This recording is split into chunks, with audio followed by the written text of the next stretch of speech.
Hello everybody, Builder Guy here, and welcome back to Crusader Kings 3 and the Angevin series. That's right, after much deliberation and actually a lot of comments on my I'm Back video, a lot of people said they'd like to see the Angevin series continue and brought to some type of more natural conclusion at some point before maybe starting a new project. Even though I have to say you guys were fantastic in the comments saying that, hey dude, whatever you want to do, that's totally cool with us, as long as you're making content that you enjoy, we'll enjoy it. And I really appreciate that. Also, big shout out to Chill Steve. Chill Steve has become a hero of the realm on Patreon.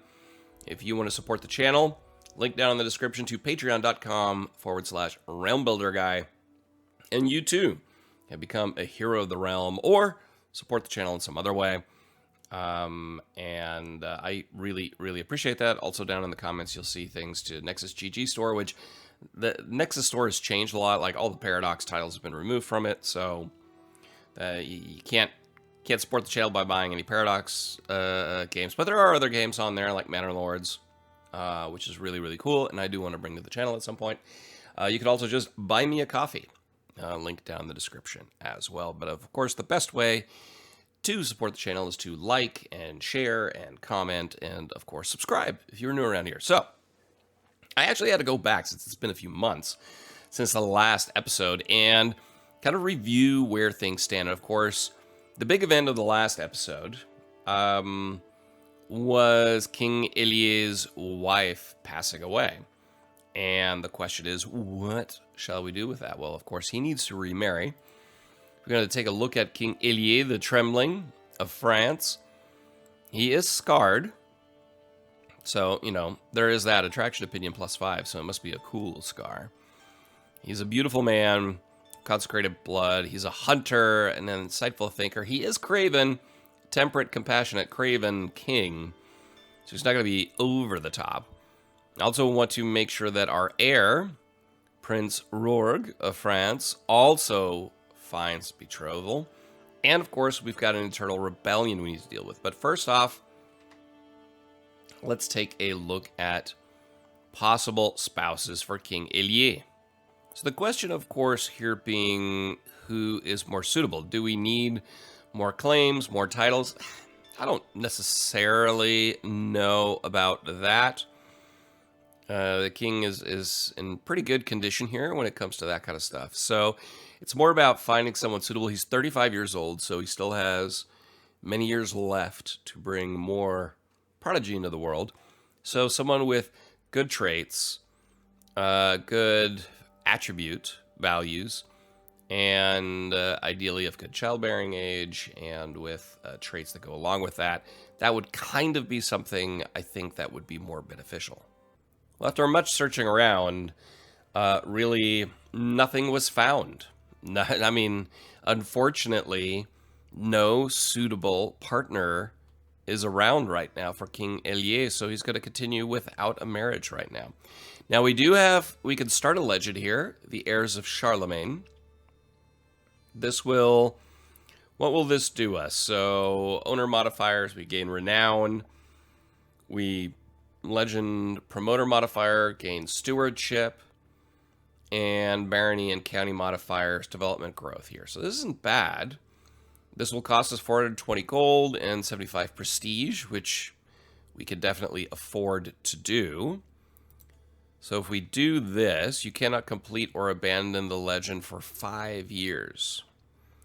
So, create the heirs of Charlemagne. This legend seed is for a famed legitimizing legend. Select the legend protagonist and create your legend. Based on your chosen protagonist, you will receive different rewards upon completing your legend. Cannot complete the legend for 5 years. So, we've got us, of course. Nobody, I mean, we could pick the father, King Angevin, who already passed away. We could pick our mother, or we could pick ourselves. So what happens here? If we pick ourselves, 50% chance of to gain access to the legendary palace option in the clear ground for a legendary building decision. You'll get a claim on every existing de jure title of the Empire of Francia. Which, if you look out here, it would be a rather substantial one here. You gain access to the commission legend artifact decision. If you're famed, illustrious. I mean, there's a lot that goes in here. So these are the rewards upon completion. If we pick King Angevin, you gain 20 additional legitimacy from your legend protagonist. So if we pick King Angevin as the, let's do that. This is new. We'll give this a go. And he is the protagonist. And it is the heirs of Charlemagne. He is, if we look at King Angevin of France, he is the man. Of course, his father was King Henri II the Good, who descended from Queen Sarah the Disgraceful, King Henri the Monk of Aragon. So that is where the line of King Helie comes from. So we gain the legitimacy. Yeah, let's create that. The heirs of Charlemagne, Legend Chronicle. King Angevin of France was born from the pool of Emperor Karl of the Holy Roman Empire's own flesh and blood. With the natural power of this great lineage, was there ever any doubt that he would achieve great things? There was no doubt in his mind. Angevin was to unify all of the Empire of Francia under his rule. In the name of Karl, the bickering of lesser lords and ladies was about to reach its end, and all would come to call Angevin their liege. Angevin's legend culminates in marvelous adventures. Great deeds of arms were such that all kings had wonder thereof, and many nobles... where was I? And many nobles and commoners came to his encounter, for they wished to see the legend in the flesh. Complete? Cannot complete for 5 years. So increased quality, must spread to 100 baronies. So we can't do anything here yet, but this is the legend. The legend is there. We're working on it. So we gotta wait for a while here with that. So a legend is born. Now if we go back in here, of course, we are dealing with a war that must be completed. And it is time to destroy our enemies. Leonard has joined our court. Legend Promoter joins. Duke Renier of Gascon has started promoting your legend. Excellent.